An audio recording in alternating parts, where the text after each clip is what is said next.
So another federal topic that actually we're kind of ingrained in from a business standpoint is the HBIIP. Mm-hmm. What is the HBIIP, and why should any marketer, jobber out there be concerned or educated on that topic? Yes. So it's the Higher Blends Infrastructure Incentive Program. It's the USDA, U.S. Department of Agriculture. It is a grant for higher blends of biodiesel or ethanol. Renewable diesel is not included because renewable diesel has the same AST. It's like compatible with traditional ethanol.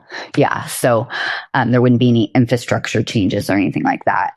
So it's for biodiesel and E85. I would say it certainly is, it could be a new to industry site that you're building, or it could be, retrofitting a site or whatever to add E85 in, or B20, even B100 is approved in some places. So you could do that. But it is a federal grant, and we have applied for it and received funding, or so we think. Our reporting is due for it. But, you email the USDA with your information and it says, we're on furlough. We cannot respond.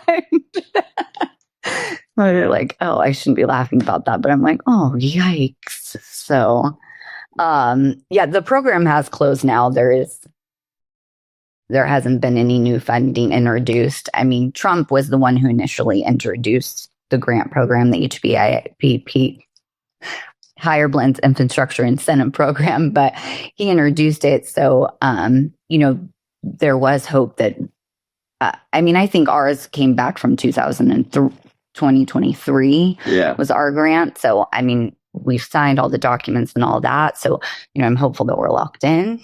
And they said we were, last time, but so. We made the investment based on that, that grant. So, hopefully exactly. The government honors what they said they would do, because it wasn't easy to get. Largely, you doing the lion's share of the work. Environmental reports, hydrology reports, even post-site build, all the follow-up reports to make sure that the USDA's, program investment is doing what it was intended to do, which is to push new infrastructure into a market that is selling renewables, whether it's a B20 or higher blend, or whether it's, high ethanol blend. And it's because you need particular type of infrastructure to sell those products. And the state has deemed that they want those products sold. So you're trying to keep up with that regulatory environment and going, man, there's a huge infrastructure cost to this. If you guys are the ones dictating it, do you mind helping out with this here? Because it's not inexpensive. Right. So, hopefully it goes well. I'm excited about that card block build. Hopefully we'll be able to break ground by the end of the year, early next year, and then have a, bio location that we can offer to the high desert in California. Yes, it will be great. Bio E85. Red dye R99. Traditional products as well. Yes. Yeah. And then the grant doesn't go towards that. It just helps offset the cost for the higher blend infrastructure that's going in. But, we want to make sure that you have traditional petroleum products in addition to these clean fuels. So that way the choice is to the consumer. Absolutely. And we're not dictating it. And we can, have some storage available, because it's a difficult market to keep up with supply because it's ever evolving and changing. And if you have the ability to get a full load in and sit on that, you're not so reliant on the supply chain keeping up with the regulatory environment. Yeah, definitely. You could even use it for E15 in California now. Yeah. Since it's approved. Finally. It's the last state. I was going to say, how many states are left? Was California? California was the very last state. E15. Mm-hmm. So that's full calendar year. You can now sell E15. Yes. All right. Well, if you're out there and you're an ethanol fan, go get your E15 in California, the last state to approve it.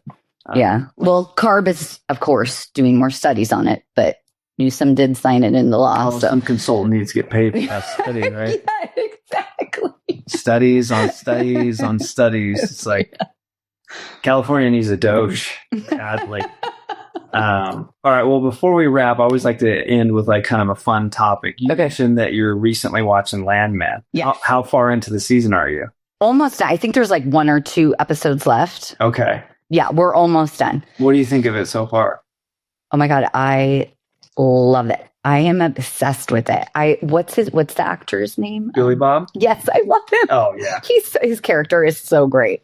He's like Bad Santa. Have you ever seen that movie? It's the Bad Santa character just like put in Odessa, Texas, right? God, In the oil patch. Like, I'm like, he's basically Bad Santa with a cowboy hat on an oil field. Oh my God. Crude. Yes. Yeah. And the infamous scene where he's taking out the lawyer. I just always I'm going to replay this scene. This is so true. He's like telling her how it is. It is. And the funny thing is, because I have a lot of friends in California, which is like, it's a different world that you live in.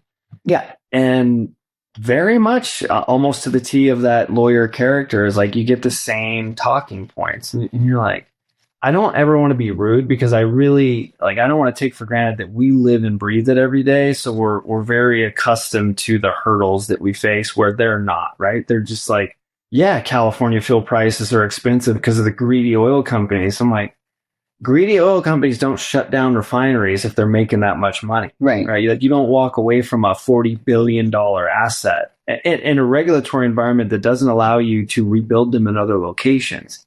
That's not what's driving up the price. So I really try to not win the debate per se, but plant a seed. Is it possible that your opinion on this matter, whether you were informed by the news or something that you read or something that you overheard, might have been biased?